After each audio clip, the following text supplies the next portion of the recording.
Dicen que cada ciudad tiene un sonido que no le pertenece. En la nuestra, ese sonido llega justo a la medianoche. Primero, se oye un silbido lejano, casi un eco perdido en la noche. Luego, el rugido metálico de ruedas invisibles sobre rieles oxidados que ya nadie recuerda. Algunos aseguran que lo escuchan cruzar las calles desiertas, una sombra sonora que atraviesa la ciudad dormida. Otros juran haber sentido el suelo temblar bajo sus pies, una vibración profunda y antigua, pero cuando miran, nunca hay nada, solo una neblina densa y fría que se te mete en los huesos y te deja una sensación de vacío. Nadie sabe desde cuándo ocurre este fenómeno, pero todos, absolutamente todos, conocen la advertencia: si escuchas el tren fantasma, no te acerques a las vías, porque los que suben, jamás regresan. Mi nombre es Daniel Ríos, soy periodista, y mi especialidad son los sucesos inexplicables, esas historias que se esconden en las grietas de la realidad. Durante meses, recibí decenas de mensajes anónimos, personas de toda la ciudad que escuchaban el tren, que veían luces extrañas en los túneles abandonados del metro, que sentían esas vibraciones a la medianoche. Al principio, lo admito, pensé que era solo una leyenda urbana más, un cuento para asustar a los niños. Hasta que una noche, una mujer me escribió desesperada. Su mensaje era breve, pero cargado de angustia.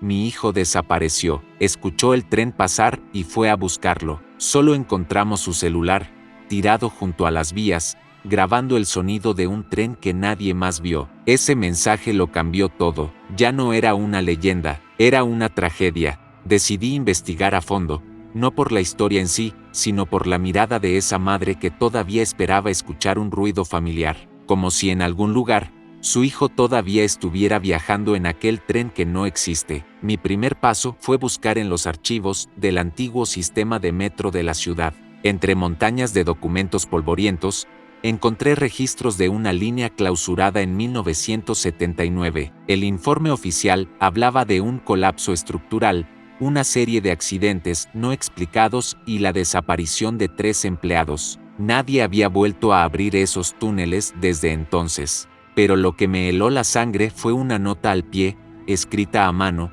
sin firma alguna: el tren sigue circulando, aunque ya no tenga destino. Sentí un escalofrío recorrer mi espalda. No sabía si era miedo o una curiosidad morbosa. Algo dentro de mí, una voz oscura y persistente, me decía que tenía que escucharlo con mis propios oídos. Así que, a la medianoche exacta, fui hasta el antiguo cruce ferroviario de la calle Hidalgo. Llevaba una linterna, una grabadora de audio, y más preguntas que respuestas. El aire estaba inmóvil, pero pesado, denso. La neblina lo cubría todo, como un manto fantasmal sobre los rieles oxidados. Cuando el reloj de mi celular marcó las 12 en punto, el suelo comenzó a vibrar. Primero fue un eco bajo, profundo. Luego, el rugido de hierro y vapor creció hasta volverse ensordecedor. El silbido fue tan agudo y potente que sentí que me atravesaba el cráneo. Corrí hacia los rieles, con el corazón en la garganta. No había nada, absolutamente nada, pero la grabadora lo había captado todo. Un sonido nítido y claro de un tren que pasaba justo frente a mí. Y entre el estruendo, voces, gritos, susurros, nombres perdidos en el tiempo, y entre ellos, escuché el nombre de la mujer que me había escrito. Al día siguiente, en mi estudio, escuché la grabación una y otra vez. Lo analicé con un software de sonido profesional, buscando cualquier pista, y lo que descubrí no tenía explicación lógica. Las ondas de sonido correspondían a una locomotora de vapor, un modelo de 1910 que estaba registrado en los archivos de trenes históricos del país. El problema era que ese tren, esa misma locomotora, había sido destruida en 1946, en un terrible descarrilamiento que le costó la vida a más de 100 personas. Entre las víctimas se encontraba el maquinista, un hombre llamado Julián Méndez. Su cuerpo jamás fue encontrado. Desde esa misma noche, algunos trabajadores del metro comenzaron a asegurar que escuchaban su silbato resonando entre los túneles. Era el mismo sonido que yo había grabado. Decidí buscar a otros testigos, a la gente que, como yo, había escuchado el tren. Una anciana me recordó con la mirada perdida: lo escuché cuando tenía 20 años. Pensé que era un sueño, pero al día siguiente, mi hermano mayor no volvió a casa. Un guardia de seguridad del metro, con la voz temblorosa, me confesó: vi las luces reflejadas en la pared del túnel. Pasó justo frente a mí, pero no levantaba polvo, ni movía el aire. Era como si el aire lo atravesara. Cada historia coincidía en los detalles. El tren siempre pasaba a la misma hora, en lugares distintos, pero dejando siempre el mismo silencio helado a su paso. Comencé a preguntarme si no era solo un fantasma, sino una especie de entidad colectiva, algo que se alimentaba de quienes lo escuchaban, algo que necesitaba ser recordado para seguir existiendo. Tenía que ir más lejos. Esa noche, bajé por una de las entradas selladas del metro, la que llevaba al túnel de la Estación del Sol. Al romper el viejo sello de concreto, un aire frío y viciado me golpeó el rostro. Las paredes estaban cubiertas de un hollín antiguo, las vías completamente oxidadas, pero había algo más: marcas de pasos recientes en el polvo del suelo. Avancé unos metros, solo con la luz de mi linterna. A lo lejos, en la oscuridad infinita del túnel, escuché el eco del silbato. 3 notas, siempre las mismas 3 notas. De repente, el túnel entero se estremeció. Vi luces a lo lejos. Un tren se acercaba, pero no tenía cuerpo, solo eran siluetas luminosas flotando sobre los rieles. Dentro, sextas sombras humanas sentadas, con las caras pegadas a las ventanas, mirando hacia afuera, y entre ellas, reconocí el rostro de un niño, el mismo niño desaparecido del mensaje de su madre. No sé cuánto tiempo pasó, estaba paralizado. El tren se detuvo justo frente a mí. Las puertas se abrieron con un chirrido metálico que pareció rasgar el tiempo. Una figura bajó lentamente de la cabina. Vestía un uniforme antiguo, el de los maquinistas del siglo pasado. Su rostro estaba cubierto de ceniza, pero sus ojos eran como 2 brasas encendidas en la oscuridad. Lo reconocí por las viejas fotografías de los archivos. Era Julián Méndez. Su voz fue un susurro que resonó en mi cabeza, más que en mis oídos.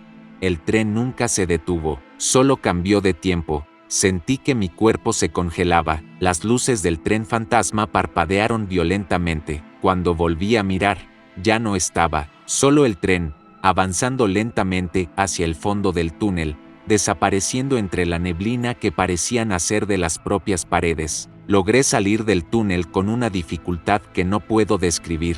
Al llegar a la superficie, me sentía diferente, liviano, pero a la vez ajeno a todo, como si una parte de mí se hubiera quedado allá abajo. Mi grabadora seguía encendida. En la cinta, mi propia voz repetía una y otra vez una frase que yo no recordaba haber dicho: subí al tren, pero yo no lo hice, o al menos, no lo recuerdo. Esa noche, intenté dormir, pero cada vez que cerraba los ojos, escuchaba el rugido del tren, acercándose más y más, y al mirar por la ventana de mi apartamento, juraría que veía luces moviéndose sobre las calles desiertas. Pasaron los días y la obsesión me consumía. Revisé todos los registros de personas desaparecidas cerca de las vías del tren a lo largo de los años. Cada nombre, cada rostro, coincidía con las sombras que había visto dentro de los vagones. No eran almas perdidas vagando sin rumbo, eran pasajeros eternos,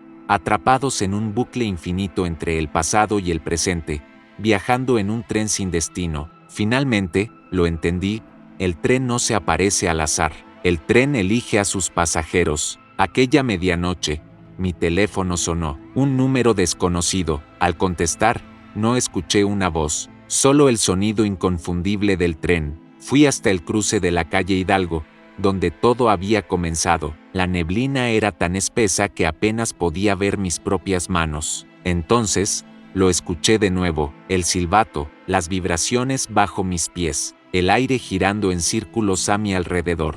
Pero esta vez, no corrí, cerré los ojos, di un paso adelante, y sentí como el suelo desaparecía bajo mis pies. Nadie volvió a saber de mí. Algunos dicen que desaparecí persiguiendo una historia demasiado grande, pero cada medianoche, en la calle Hidalgo, Los que se atreven a escuchar dicen que ahora se oyen 2 silbatos en lugar de uno, y juran haber visto 2 figuras en la locomotora, una con ojos de fuego y otra con una grabadora colgando del cuello. Dicen que si prestas mucha atención, entre el ruido del vapor, puedes escuchar una voz que susurra: el tren nunca se detiene, solo cambia de pasajeros. Si te gustan estas historias que se esconden en la oscuridad, no olvides suscribirte y activar las notificaciones. Nunca sabes qué sonido podría ser el siguiente en buscarte. Gracias por acompañarme en este viaje. Hasta la próxima.